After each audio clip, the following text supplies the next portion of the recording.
ओम नमो भगवते वासुदेवाय नमः। हर हर महादेव। राधे राधे। मेरी सभी माताओं बहनों और भाई बंधुओं को नमस्कार है। आप सभी का भारती वंदिनी चैनल में स्वागत है। मित्रों, आज भाद्रपद पूर्णिमा है। हिंदू धर्म में पूर्णिमा की तिथि का विशेष महत्व है। आज के दिन भगवान विष्णु के सत्यनारायण रूप की पूजा की जाती है और उमा महेश्वर व्रत भी रखा जाता है। भादो मास की पूर्णिमा से ही पितृपक्ष की शुरुआत हो जाती है। इस दिन किसी पवित्र नदी या कुंड में स्नान करना चाहिए। इसके बाद विधिवत तरीके से भगवान सत्यनारायण की पूजा करनी चाहिए। उन्हें फल फूल अर्पित करना चाहिए। आज के दिन पूजन के बाद भगवान सत्यनारायण की कथा अवश्य सुननी चाहिए। इसके बाद लोगों में पंचामृत का प्रसाद वितरण करें। प्रसाद में पंजीरी, पंचामृत, फल और तुलसी का दल सबसे ज्यादा महत्वपूर्ण है। आज के दिन किसी जरूरतमंद व्यक्ति या ब्राह्मण को दान देना बहुत शुभ माना जाता है, अतः आज के दिन दान अवश्य दें। मान्यता है कि भाद्रपद पूर्णिमा के दिन भगवान सत्यनारायण की पूजा करने से सारे कष्ट दूर हो जाते हैं और जीवन में सुख समृद्धि आती है।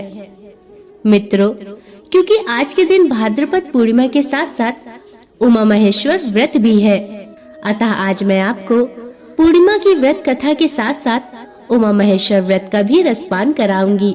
अतः आपसे आग्रह है कि वीडियो को अंत तक देखिएगा। परंतु उससे पहले मेरा आप सभी भाई बहनों से नम्र निवेदन है कि यदि आप चैनल पर नए हैं या अभी तक आपने चैनल को सब्सक्राइब नहीं किया है तो कृपया करके चैनल को सब्सक्राइब अवश्य कर लीजिएगा और बगल में बनी हुई घंटी को जरूर दबा लीजिएगा, ताकि मैं आपके लिए ऐसी ही पवित्र कथा कहानियाँ लाती रहूं। तो चलिए भगवान विष्णु और माता लक्ष्मी के दर्शन करते हुए उमा महेश्वर व्रत का रसपान करते हैं। मित्रों, एक बार की बात है, महर्षि दुर्वासा वायु मार्ग से भगवान शंकर से भेंट करके लौट रहे थे। तभी उन्हें रास्ते में भगवान विष्णु मिल गए।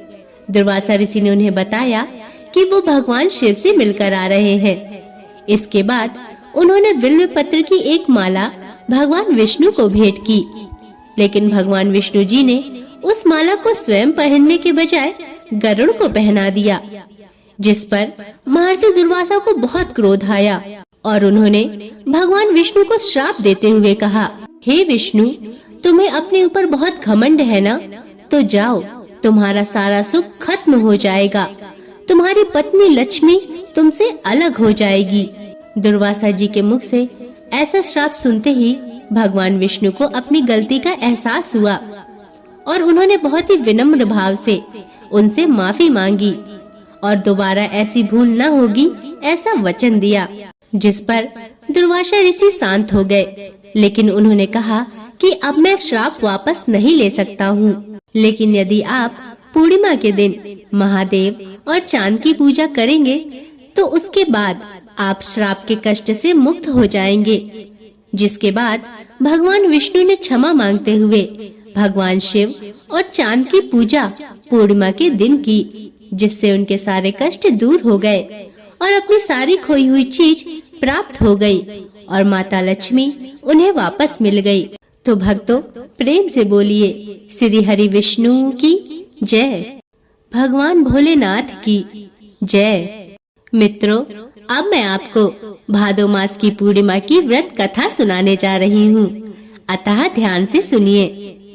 एक बार की बात है, द्वापर युग में यशोदा माँ ने श्री कृष्ण से कहा, हे कृष्ण, तुम तो सारे संसार के उत्पन्न करता हो, पालनहारी हो तथा संहार करता भी हो। आज मुझे कोई ऐसा व्रत बताओ जिसको करने से स्त्रियों को मृत्यु लोक में विधवा होने का भय न रहे और सभी मनुष्यों की मनोकामनाएं पूर्ण करने वाला हो। तब श्री कृष्ण बोले, हे माता, तुमने अति सुंदर प्रश्न किया है। मैं तुमसे ऐसे ही एक व्रत को विस्तार से कहता हूँ। सौभाग्य की प्राप्ति के लिए स्त्रियों को 32 पूर्णिमासी का व्रत करना चाहिए। इस व्रत को करने से स्त्रियों को सौभाग्य की प्राप्ति होती है। तब यशोदा जी कहने लगी, हे कृष्ण, इस व्रत को सबसे पहले मृत्यु लोक में किसने किया था? इस विषय में मुझे विस्तार से बताओ। तब श्री कृष्ण ने बताया, इस भूमंडल पर अनेक प्रकार के रत्नों से सुशोभित कार्तिका नाम की एक नगरी थी। वहाँ चंद्रहास नामक राजा राज्य करता था। उसी नगर में धनेश्वर नाम का एक ब्राह्मण और उसकी स्त्री रहते थे। उसकी स्त्री अति सुशील और रूपवती थी।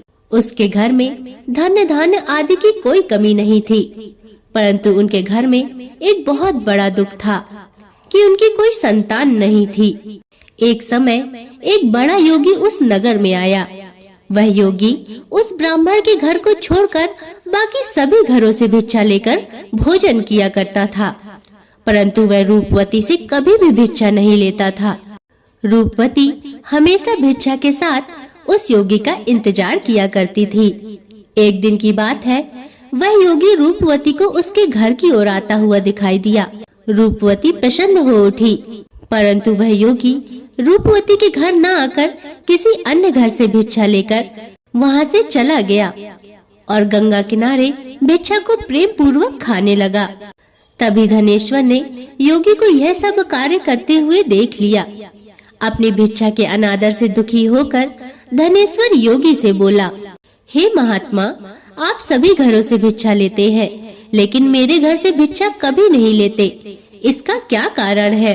तब योगी बोले, निसंतान के घर से भीख लेना पतितों के अन्न के तुल्य होता है, और जो पतितों का अन्न खाता है वह भी पतित हो जाता है। क्योंकि तुम निसंतान हो, इसलिए पतित होने के भय से मैंने तुम्हारे घर से भिक्षा नहीं ली।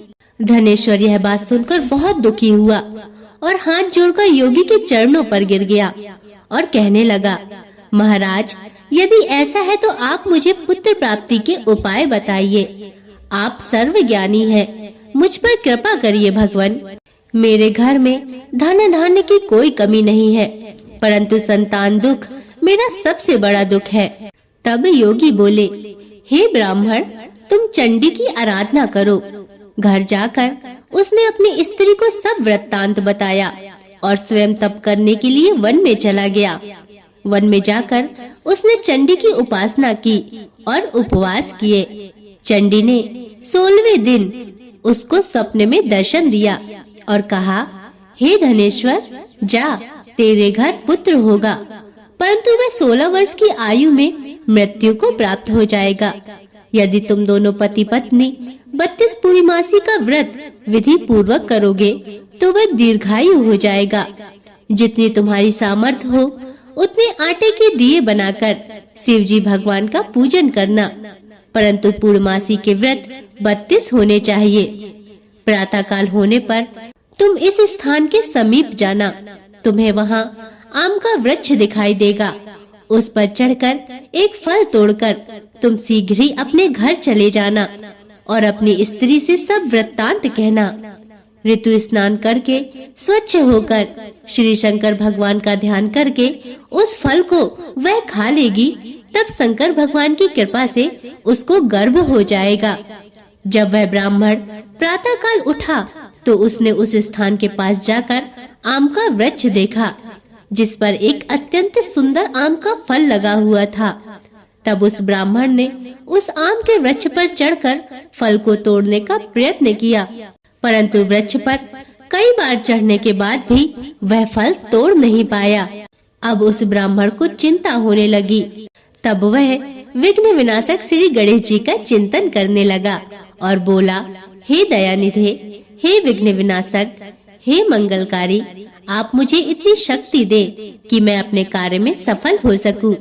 इस तरह प्रार्थना करने पर गणेश जी की कृपा से वह पेड़ पर चढ़ गया और उसने सुंदर आम के फल को तोड़ लिया। उसने सोचा कि जो वरदान का फल मिला था वह यही है और कोई फल तो दिखाई नहीं दे रहा। अतः उस ब्राह्मण ने जल्दी से घर जाकर अपनी स्त्री को वह फल दे दिया और उसकी स्त्री ने अपने पति के कहे अनुसार उस फल को खा लिया और वह गर्भवती हो गई। देवी माता की असीम अनुकंपा से उसे एक अत्यंत सुंदर पुत्र प्राप्त हुआ, जिसका नाम उसने देवी दास रखा। माता पिता के हर्ष और शोक के साथ वह बालक शुक्ल पक्ष के चंद्रमा की भांति अपने पिता के घर में बड़ा होने लगा। भवानी की कृपा से वह बालक बहुत ही सुंदर, सुशील और विद्या में निपुण हुआ। माँ दुर्गा की आज्ञा के अनुसार उसकी माँ ने 32 पूर्णिमासी का व्रत रखना शुरू कर दिया, जिससे उसका पुत्र दीर्घायु हो जाए। पुत्र का 16वां वर्ष लगते ही उसके माता पिता को बड़ी चिंता होने लगी। मित्रों, समय बीतता गया और समय के साथ साथ बालक की उम्र भी बढ़ने लगी। पुत्र के 16वां वर्ष लगते ही उसके माता पिता को बड़ी चिंता होने लगी कि कहीं इस वर्ष उनके पुत्र की मृत्यु ना हो जाए, जैसा कि माँ दुर्गा ने बताया था। यह सब सोच करके उनका मन बहुत ही व्यथित रहने लगा। इसलिए उन्होंने देवीदास के मामा को बुलाया और उनसे बोले, हमारी इच्छा है कि 1 वर्ष तक देवीदास काशी में रहकर विद्या अध्ययन करे और उसको अकेला भी नहीं छोड़ना चाहिए। इसलिए उसके साथ तुम चले जाओ और 1 वर्ष के पश्चात उसे वापस ले आना। इसके बाद सब प्रबंध करके उसके माता पिता ने देवीदास को काशी जाने के लिए एक घोड़े में बैठाकर उसके मामा के साथ रवाना कर दिया। परंतु यह बात उसके मामा या किसी और को नहीं बताई। धनेश्वर और उसकी पत्नी ने अपने पुत्र की मंगल कामना और दीर्घायु के लिए भगवती दुर्गा की आराधना और पूर्णमासी का व्रत करना आरंभ कर दिया। इस प्रकार बराबर 32 पूर्णमासी के व्रत को पूरा किया। कुछ समय पश्चात एक दिन वह दोनों मामा और भांजा मार्ग में रात बिताने के लिए किसी गांव में ठहरे हुए थे। उस दिन उस गांव में एक ब्राह्मण की अत्यंत सुंदर, सुशील, विदुषी और गुणवती कन्या का विवाह होने वाला था। धर्मशाला के अंदर वर और उसकी बारात ठहरी हुई थी। संयोगवश उसी धर्मशाला में देवीदास और उसके मामा भी ठहरे हुए थे। दैवयोग से कन्या को तेल आदि चढ़ा करके मंडप आदि का कार्य पूरा किया गया तो लगन के समय वर को धनुर्वात हो गया। इसलिए वर के पिता ने अपने कुटुंबियों से परामर्श करके निश्चय किया कि यह बालक देवीदास मेरे पुत्र जैसा ही सुंदर है। मैं इसके साथ ही लगन करवा देता हूँ और बाद में विवाह के अन्य कार्य मेरे लड़के के साथ हो जाएंगे। ऐसा सब सोच विचार करके वर का पिता देवीदास के मामा के पास पहुँचा और उनसे बोला कि तुम थोड़ी देर के लिए अपना भांजा हमें दे दो, जिससे विवाह की लगन का कार्य सुचारू रूप से संपन्न हो सके। तब उस समय मामा कहने लगा कि जो कुछ भी कन्यादान के समय वर को मिलेगा वह सब हमें दे दिया जाए तो मेरा भांजा इस बारात का दूल्हा बन जाएगा। यह बात वर के पिता ने स्वीकार कर ली और देवीदास दूल्हा बन गया और उसके साथ सभी विवाह की रस्में रात्रि में विधि पूर्वक संपन्न हो गयी। पत्नी के साथ वह भोजन करने लगा तो अपने मन में सोचने लगा, न जाने यह किसकी स्त्री होगी। वह एकांत में इसी सोच में गर्म सांसें छोड़ने लगा और उसकी आंखों में आंसू भी आ गए। तब लड़की ने पूछा, क्या बात है, आप इतने उदास और दुखी क्यों दिख रहे हैं? तब देवीदास ने उसे पूरा वृत्तांत कह सुनाया। तब कन्या बोली, यह ब्रह्म विवाह के विपरीत कैसे हो सकता है? देव, ब्राह्मण और अग्नि के सामने मैंने आपको ही अपना पति माना है, इसलिए आप ही मेरे पति रहेंगे और मैं आपकी पत्नी रहूंगी और किसी अन्य की कदापि नहीं। तब देवीदास ने कहा, आप ऐसा मत करिए, क्योंकि मेरी आयु बहुत कम है। मेरे पश्चात आपकी क्या गति होगी, इन बातों का भी आपको विचार करना चाहिए। परंतु वह दृढ़ विचारों वाली कन्या थी। वह बोली, जो आपकी गति होगी वही मेरी गति होगी। हे स्वामी, आप उठिए और भोजन कीजिए, आप निश्चय ही भूखे होंगे। इसके बाद उन लोगों ने भोजन किया और शेष रात्रि आराम से काटी। सुबह देवीदास ने अपनी स्त्री को 3 नगों से जड़ी हुई एक अंगूठी दी और एक रुमाल दिया और बोला, हे प्रिय, इसे लो और संकेत समझकर स्थिरचित हो जाओ। मेरा मन और जीवन जानने के लिए एक पुष्प वाटिका बना लो, उसमें सुगंधित वाली 9 मल्लिका लगाओ। उसको प्रतिदिन जल से सींचा करो और आनंद के साथ खेलो और उत्सव मनाओ। जिस समय और जिस दिन मेरा प्राणांत होगा, यह फूल सूख जाएंगे और जब यह फिर से हरे हो जाए तो जान लेना मैं जीवित हूँ। यह बात निश्चय करके समझ लेना, इसमें कोई भी संशय नहीं है। इतना कहकर देवीदास वहाँ से चला गया। प्रातः काल होते ही वहाँ गाजे बाजे बजने लगे और जिस समय विवाह कार्य समाप्त करने के लिए वर तथा सब बाराती मंडप पर आए, तब कन्या ने वर को भली प्रकार से देखकर अपने पिता से कहा, यह मेरा पति नहीं है, मेरा पति वही है जिसके साथ रात में मेरा पाणी ग्रहण हुआ था। इसके साथ मेरा विवाह नहीं हुआ। यदि यह वही पुरुष है तो मुझे बताए, मैंने इसको क्या दिया। कन्यादान के समय जो आभूषण आदि दिए गए थे, उन्हें यह दिखाए और रात में मैंने इसे क्या गुप्त बातें कही, वह सब सुनाए।